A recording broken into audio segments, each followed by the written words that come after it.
नमस्कार। शूलिनी विश्वविद्यालय के journalism and mass communication department द्वारा प्रस्तुत साप्ताहिक शूलिनी संवाद में आपका स्वागत है। हम हर शनिवार विश्वविद्यालय से जुड़ी मुख्य खबरें आपके सामने लेकर आते हैं। मेरा नाम है विक्रम और ये हैं इस हफ्ते की मुख्य समाचार। नया शैक्षणिक सत्र कैंपस खुलने के साथ शुरू। बहुप्रतीक्षित शूलिनी टेडेक्स की तारीख घोषित। सामाजिक मुद्दों पर अंतर्राष्ट्रीय सम्मेलन आयोजित। शोधकर्ताओं ने सौर ऊर्जा से संचालित हट विकसित किया। और अब समाचार विस्तार से। आरजू हमें नए सत्र के बारे में और जानकारी देंगी। लगभग एक साल के अंतराल के बाद विश्वविद्यालय चरणबद्ध तरीके से खुल रहा है। पूर्व घोषित आधिकारिक कार्यक्रम के अनुसार नया शैक्षणिक सत्र 22 फरवरी से शुरू हुआ। विश्वविद्यालय 22 फरवरी से सभी पोस्ट ग्रेजुएट छात्रों के लिए खोला गया और 10 मार्च से सभी अंतिम वर्ष के अंडर ग्रेजुएट छात्रों के लिए खोलने का कार्यक्रम है। इसके बाद 25 मार्च से सभी नव प्रवेशित अंडर ग्रेजुएट छात्रों के लिए और 12 अप्रैल से अन्य सभी छात्रों के लिए विश्वविद्यालय पूर्ण रूप से खुल जाएगा।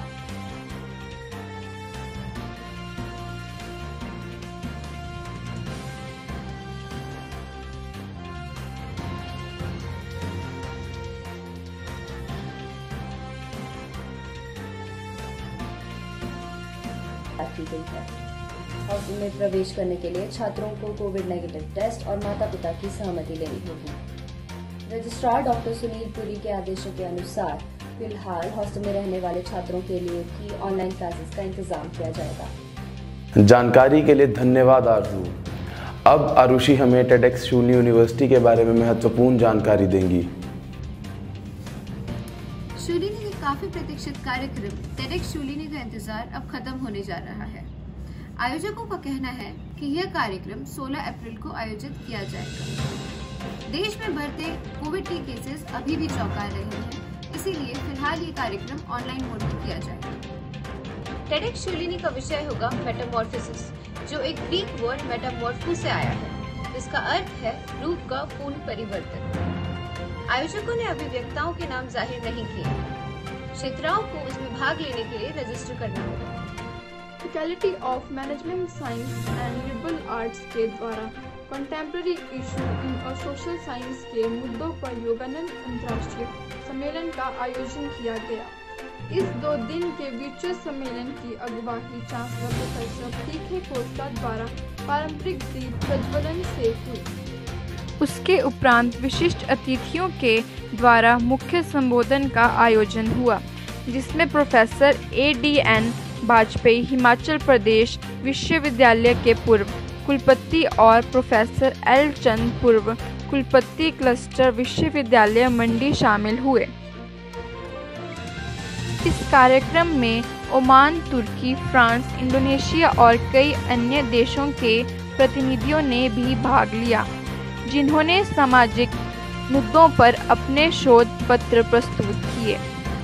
सम्मेलन को 4 विषय क्षेत्रों में बांटा गया था, जिसमें finance, human resource, technological advancement और मार्केटिंग जैसे मुद्दों को रखा गया।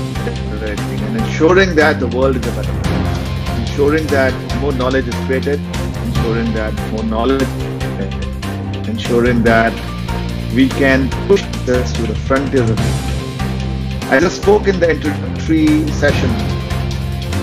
Most will happen in it, and it excites me that there's so much happening now in the area of management sciences and social sciences at Shooliनी. So thank you very much. Faculty of management science and liberal arts के द्वारा contemporary issue in और social science के मुद्दों पर योगानंद अंतर्राष्ट्रीय सम्मेलन का आयोजन किया गया। इस 2 दिन के वर्चुअल सम्मेलन की अगुवाई चांसलर प्रोफेसर पीके कोस्टा द्वारा पारंपरिक दीप प्रज्वलन से हुई। Do not ignore positive thoughts. Share them with others. And soon you will see that the delta force gets formed and the things start falling in place, and you start seeing things in reality.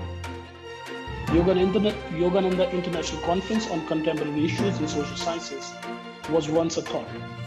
Dr. Rao and Dr. Negi gave it life, and then there was a big FMLSA team to make it reality and make it successful. This is where I feel that by the virtue of being in the forefront, sometimes we get the credit for everything. But in reality, all the applause and appreciation actually belongs to everyone who stood by us and worked tirelessly day and night. Two such important members to whom we owe this success today are my co-conveners, Dr. Amar Rao and Dr. Vinod. I owe grand success of this international conference to both of them, who endlessly supported in converting a mere desire to organize the first ever international conference of FMSLA into a professionally organized world-class event that we witnessed in these 2 days. Thank you, Dr. Rao and Dr. Negi. You guys are encouraging. Faculty of FMSLA, what an amazing team you all are. इस विस्तृत जानकारी के लिए धन्यवाद मानसी। अब कनुप्रिया, आप हमें science workshop के बारे में क्या जानकारी दे सकती हैं? School of physics and material science ने 3 दिवसीय इंटरनेशनल वर्कशॉप का आयोजन किया। इस वर्कशॉप में प्रतिभागियों को स्मार्ट मटेरियल्स के डिजाइन में नई रिसर्च का पता लगाने की संभावनाओं की तलाश पर जोर दिया गया। इस फोरम का उद्देश्य नैनो टेक्नोलॉजी में भविष्य के परिदृश्य को समझाने के लिए नैनो सामग्रियों में वर्तमान रुझानों के लिए एक मंच प्रदान करना था। इसके अलावा लीडिंग एक्सपर्ट्स के साथ सभी रिसर्चर, स्कॉलर्स और फैकल्टी मेंबरान की आपसी बातचीत और नैनो टेक्नोलॉजी के विभिन्न पहलुओं पर प्रासंगिक जानकारी प्रसारित किया गया। विश्वविद्यालय के कुलपति प्रोफेसर पी.के. कोत्सा ने प्रोफेसर राजेश कुमार शर्मा और उनकी टीम को वैश्विक महत्व की इस प्रकार की वर्कशॉप आयोजन के लिए बधाई दी। प्रशासक श्री विशाल आनंद ने अपने भाषण में कहा कि अनुसंधान किसी भी विश्वविद्यालय संस्थान और देश की रीढ़ होती है और शूलिनी विश्वविद्यालय इस क्षेत्र में बहुत अग्रिम है। शुक्रिया कनुप्रिया। अब जानकारी हमारी सीरीज आइडियाज फ्रॉम शूलिनी के अंतर्धीन, जिसकी जानकारी देंगी शुभ। प्रौद्योगिकी डिपार्टमेंट ने एक विशेष तरह का सोलर हट बनाया है। यह हट सौर ऊर्जा को उपयोग में लाकर अंदर रहने लायक तापमान बनाता है। छत की तट और साइड की दीवारों को पारदर्शी फाइबर सामग्री के साथ जोड़ा गया है, जो धूप को अनुमति देता है लेकिन ठंडी हवा को अंदर आने से रोकता है। सहायक ढांचा विशुद्ध रूप से रिसाइकल मटेरियल से बनाया गया है। दीवारों, फर्श और छत की संरचना बनाने के लिए डिस्कार्डेड स्टील बंक बेड का उपयोग किया गया है। डॉक्टर अभिलाषा पठानिया, सहायक प्रोफेसर मैकेनिकल इंजीनियरिंग, और Shri Rajkumar lab technician, Shri Mohan Singh mechanical instructor और श्री खेम ठाकुर वर्कशॉप अटेंडेंट की टीम द्वारा इनोवेशन और फैब्रिकेशन का निर्माण किया गया है।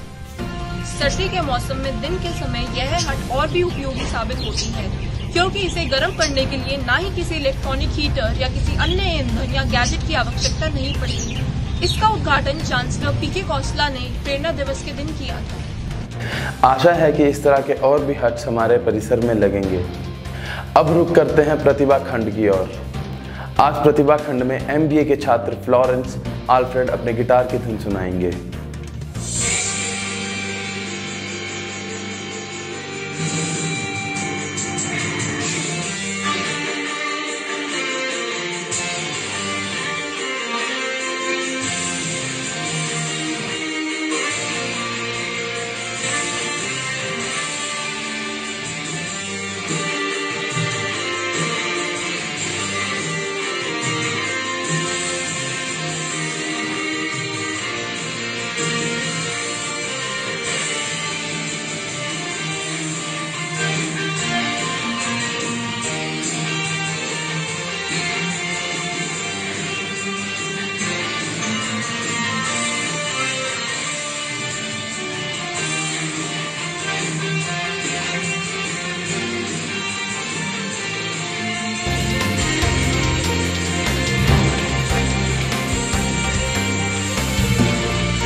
धन्यवाद आल्फ्रेड, अब सच में प्रतिभा के धनी। मैं और मेरी टीम ये कामना करेगी कि आप बहुत आगे बढ़ जाएं। और अंत में अगले हफ्ते के रेडियो शूलिनी के प्रोग्रामों के बारे में बताएंगी आरजे रुचिका।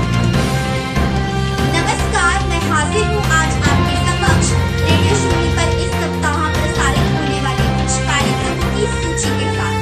सबसे पहले आरजे प्रियति द्वारा फेक मत यार, आरजे तनुष द्वारा हेल्दी